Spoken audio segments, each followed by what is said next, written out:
It was early fall 1992, and I was about to experience unexpected changes. My name is Jeremy Campbell.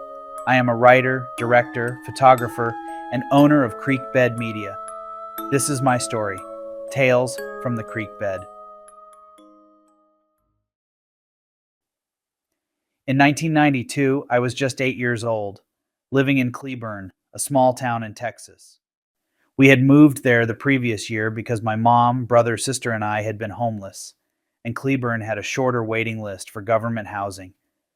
We lived in a comfortable 3-bedroom 1960s style ranch home in a nice middle class neighborhood where kids played openly in the streets. It was a significant upgrade from the one-room dorm we had shared at the Salvation Army 2 years before, or the floor we had been sleeping on at family members' houses on and off. Despite being surrounded by kids my age, I still felt lonely and isolated. The other kids in the neighborhood would come into our yard and taunt us, saying things like, "You don't own your house. The government does. My parents' taxes pay your rent." I began to withdraw more and more, relying on my imagination to cope with the isolation. Every afternoon after school, I would stand on the curb outside the school entrance with the other kids, waiting for our parents to pick us up.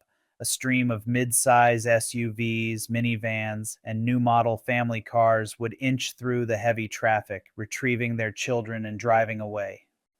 My ride was always at the end of the parade of vehicles, a giant, rusted-out, primer gray 1972 Buick Skylark. My mom had paid down on the car a few months before with the money she won when she hit the jackpot playing bingo. My mom's boyfriend, whom I called my stepdad, was driving the car. They had met 2 years before at the Salvation Army. He was a single father with 2 boys, and like my mom, he was young, only in his early 20s. He had long hair, a wispy mustache, and a lean frame. The car didn't have air conditioning, so the windows were always rolled down, and my stepdad was dressed in his usual baggy tank top and ripped jeans. I remember getting into the car's front seat and seeing 2 cassette cases sitting on the middle seat. I immediately recognized one of them as Guns N' Roses' Appetite for Destruction. My mom was a huge fan of GNR, and they, along with other rock bands like Aerosmith, Motley Crue, Tesla, and Whitesnake, had been the soundtrack of my life up to that point. But this other cassette was like nothing I had ever seen. The cover featured an electric chair floating in a dark sky with lightning bolts emerging from it. The image screamed death. I asked my stepdad what it was, and he told me he had some extra money and wanted to buy something for himself and my mom. He bought Guns N' Roses for my mom, and this other cassette I was looking at was a band called Metallica, spelled out in bold metallic letters. The album was Ride the Lightning.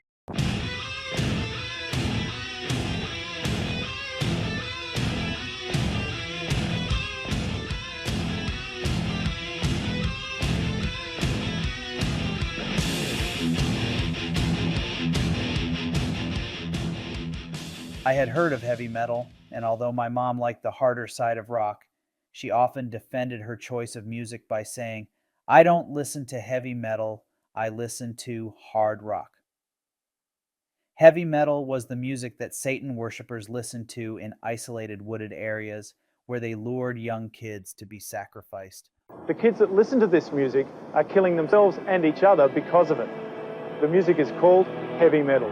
According to a national lobby group, the Parents Music Resource Centre, there have been 30 teenage suicides and 150 murders because of heavy metal since 1986. When you go to a concert of death metal, somebody might get killed. Right. You know, you're worshiping death. And then all of a sudden people start dying. Oh, wait a minute, what's going on? Well, you love death so much that you bought the ticket. Yeah.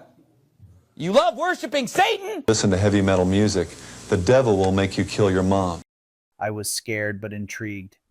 My stepdad explained that the album was named after the song Ride the Lightning, which was about a man waiting to be executed in an electric chair.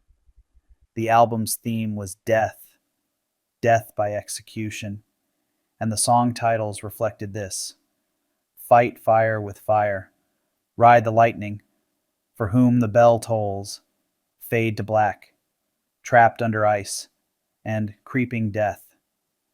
As we drove down the road, my stepdad, puffing away at his Marlboro Red and grinning, asked me, "Do you want to hear them?" I responded with an awed, hushed, but sincere yes.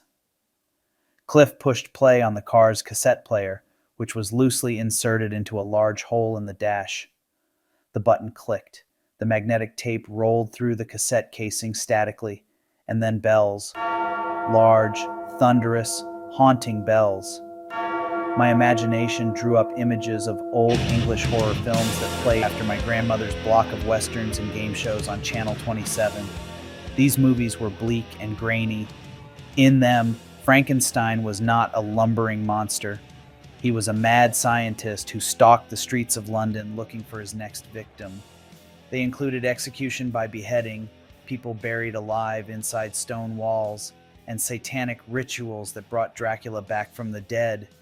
I was terrified, but I wanted more. The drum kit's floor toms blasted, the intros beat.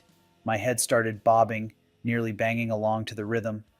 The vocals were less singing and more screaming. I listened to the lyrics closely, and even though the song was clearly about war, all I heard was death, death, and death. The line, "Take a look to the sky before you die. It's the last time you will." Did this band just announce they were going to kill me? Next was Fade to Black. Its acoustic intro sounded beautiful and haunting at once. 2 years before, I had seen a 2-part made-for-television rendition of Phantom of the Opera, and even though I was 6 when I saw it, I could relate to the Phantom's loneliness. I especially liked the mix of horror and beauty. That was the same experience I was having now. Instead of visions of death, I saw the Phantom forced into hiding because he was different. I felt my own loneliness and abandonment. The song did not make me sad, though. Instead, it helped me understand the sadness I was already feeling. My sister must have had enough because she called out from the back seat, "Mom doesn't want us to listen to this." But it was too late. The seed had been planted. Metal and horror had mixed in my imagination. I did not grow up to worship the devil, at least not in any way that required me to sacrifice a child or animal. But I did go on to become a movie director, an author, and a photographer. And this is directly a result of moments like the one I just described. I'm Jeremy Campbell, and this has been Tales from the CREEKBED.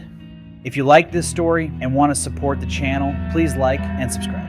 Also, leave a comment below and tell me your story. How did you become a metalhead? Also, please check out my book, The Horror Club, A Trip to the Video Store. You can find it on Amazon.com or at the link in the description. Thank you, and until next time, don't be scared to be you.